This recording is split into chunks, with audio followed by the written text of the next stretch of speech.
Welcome to part 7 of our Linkin Park Discography tour. Today we're diving into The Hunting Party, their epic return to heavy rock for their 6th studio album. But first, don't forget to like and subscribe. We really want to build the community and we'd love to see you here throughout the week. So hit the button, ring the bell, do all the things, and we'll go ahead and start off with some background to The Hunting Party. Leading into this album was fairly simple as far as prep for the record goes. Initially, while the band was on tour, Mike Shinoda wrote some material and shared his demos with Rick Rubin in the band. Rick Rubin commented that he felt it sounded much more poppy than he had anticipated. And because of this comment, after the tour was over, Mike revisited the demos, scrapped everything, and started fresh so he could achieve more of the sound that he was actually going for.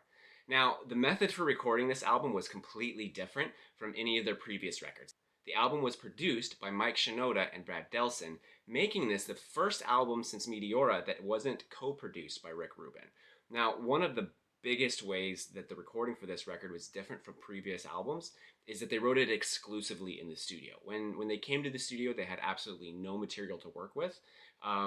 So in essence, this is actually an improvised album, which I find funny and cool in a way of growth for the band, because when they were making Hybrid and Meteora, the band actually commented that they are not the type of band that sits down and jams together. But that seems to be how the Hunting Party came to be. Also, Delson's influence really changed up the game for the sound, including guitar solos that he initially was against having in previous records, but now he has embraced the guitar solos because he felt that in this record, it really just warranted having those there. And I agree with him. It ended up turning out very fantastic in regards to their guitar solos, the instrumentals throughout the album. It just turned out really nice. There was a lot of talk from the band and from critics saying that this was a return to their old sound of Hybrid Theory and Meteora, but I actually strongly disagree with this viewpoint. Granted, they did return to a heavy sound again, but with the absence of electronics and turntables and less rapping, we have a much more rock-centric album. And in my opinion, The Hunting Party is actually their heaviest album that they have released. Now, during the process, Chester was late to the game because he had replaced Scott Weiland and was recording and touring with Stone Temple Pilots. And upon returning, he was actually shocked at the level of heaviness that the band was achieving, and he got really excited for this record. Sales-wise, this album, it did decent. It sold more than 1.3 million units worldwide, which certifies it as platinum. But as far as Linkin Park studio albums go, the only studio album it beat in terms of sales was their final album with Chester, One More Light.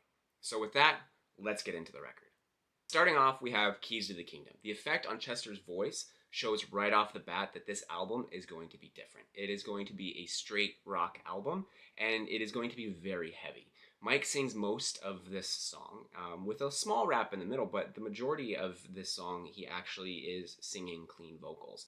The meaning of this song comes across to me as singing about biting off more than you can chew, and when the failure happens, it's because you tried to do too much. Moving into All or Nothing featuring Paige Hamilton, we get a fuller rap from Mike on this song and a killer guitar solo towards the end, which fits really well.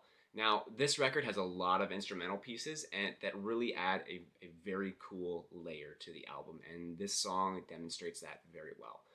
This song is about taking responsibility for your actions and not living out someone else's promises, because that is their burden to bear, not yours. Then we move into Guilty All the Same featuring Rakim.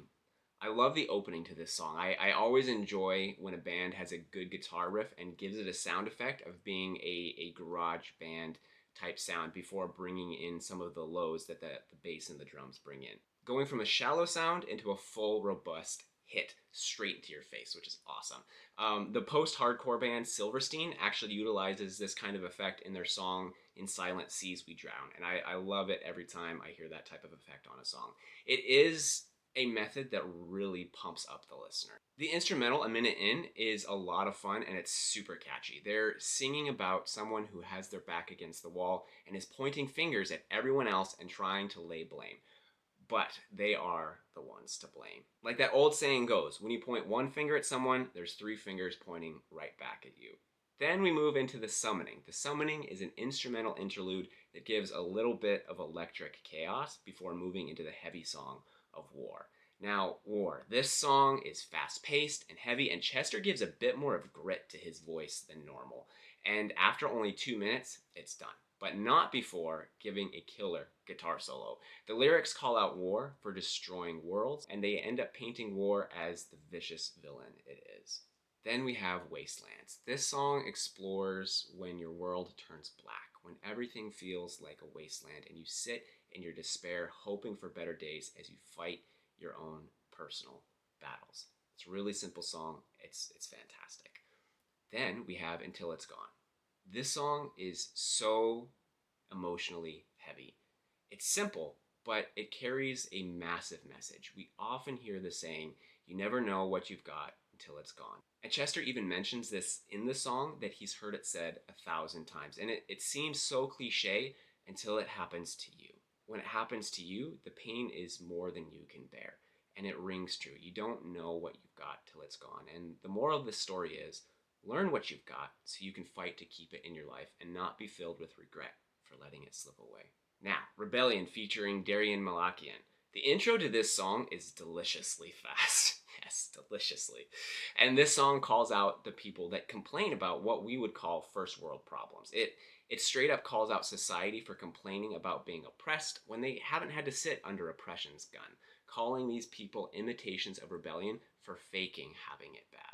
Then Mark the Graves. The beginning of this song has an awesome start-stop way of playing the guitar that you just can't help but bob your head to. This song deals with the pain of losing someone to the grave due to your own carelessness. Now, I don't think it's talking about literal death.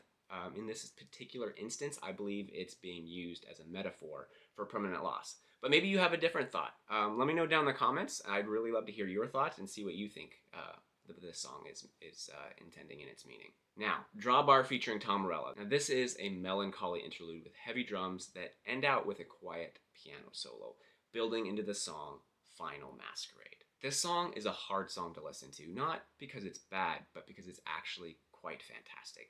Linkin Park's ability to write lyrics that hit the soul is unmatched. This song sings about a relationship that is falling apart. They come together with the intent of it being forever, but it slipped away from them due to their inability to see each other's pain. And now they are at the end of their final masquerade, the masquerade being their relationship. And there it ends, with yesterday seeming brighter than today, and both of them broken at the end of it all. Then we move into the final song on the record, A Line in the Sand. In interviews for this album, the band stated that as a part of going back to a heavier sound, they wanted to mature as well, and spoke about how what made them mad at 17 is different at 37. And I think of all the songs on this album, this song in particularly really hits that sentiment. Feeling rage for being betrayed, needing a leader and someone to look up to. But all those in power are corrupt and steal from the people. And in the end, we all just want what's ours and to live in peace with those we love. So we need to make a stand and make sure the power belongs to the people together in unity. That's what I gathered from the song. As usual, if you feel something different, throw it down in the comments. Overall, this album is fantastically heavy. Personally, I feel that this is Linkin Park's heaviest album. One of the things they did different this time around is rely heavily on the instrumental aspect. There are so many parts of this album that are instrumental and interludes. The vocals are fantastic as always. Chester and Mike always do a great job. But they seem to be secondary to the music itself in this particular instance. You still get Chester's screams and some rapping from Mike, and for the first time ever on a Linkin Park record, we get some artist features from Paige Hamilton, Rakim, Darren Malakian, and Tom Morello of Rage Against the Machine. How do you feel about this record and Linkin Park's attempt to bring it back to old school Linkin Park? Give me your thoughts down in the comments. Maybe throw down your favorite song from the record and where you would rank it in comparison to the other studio albums. And while you're at it, if you like this video, please take the time to like and subscribe. It really helps the channel and the community grow, and we are thankful for each and every subscriber that we get here. Come back next week and join us as we see Linkin Park take a completely different direction with their final album with Chester Bennington, One More Light. Thank you for joining us. We'll see you then.